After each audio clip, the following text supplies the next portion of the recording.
Hi friends, welcome to our channel Telugu ముచ్చట.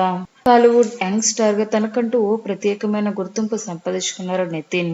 ఇక 2020లో శాలిని అనే అమ్మాయిని పెళ్లి చేసుకున్నారు. వీరిది పెద్దలు కుదిర్చిన ప్రేమ వివాహం.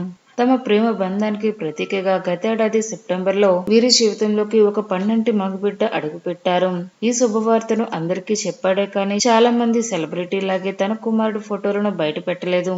కనీసం తన తనయుడి పేరు కూడా చెప్పలేదు. అయితే ఇప్పుడు సుమారు 11 నెలల తర్వాత శ్రీకృష్ణ జన్మాష్టమిని పురస్కరించుకొని తన కుమారుడిని అందరికీ పరిచయం చేశారు నితిన్.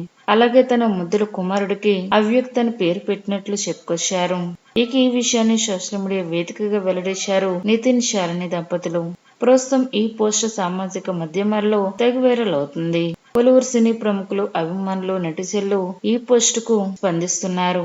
పేరు చాలా కొత్తగా ఉందంటూ కాంప్లిమెంట్స్ కూడా ఇచ్చేస్తున్నారు. ఇక నితిన్ సినిమాల విషయానికి వస్తే తాజాగా తమ్ముడు సినిమాతో తెలుగు ప్రేక్షకులను అలరించారు. అయితే ఈ సినిమా ఆడియన్స్ నిరాశపరిచింది. ప్రస్తుతం బలగం దర్శకుడు వేణు తెరకెక్కించి ఎల్లమ్మ సినిమాలో చేస్తున్నారని తెలుస్తుంది. అయితే త్వరలోనే ఈ సినిమా గురించి అధికారిక ప్రకటన వెలువడుతుంది. ఫ్రెండ్స్, ఈ వీడియో కనుక మీకు నచ్చినట్లయితే లైక్ చేయండి, షేర్ చేయండి. మరిన్ని తాజా లేటెస్ట్ అప్డేట్స్ కోసం మా ఛానల్ తప్పకుండా సబ్స్క్రైబ్ చేసుకోండి. Thanks for watching.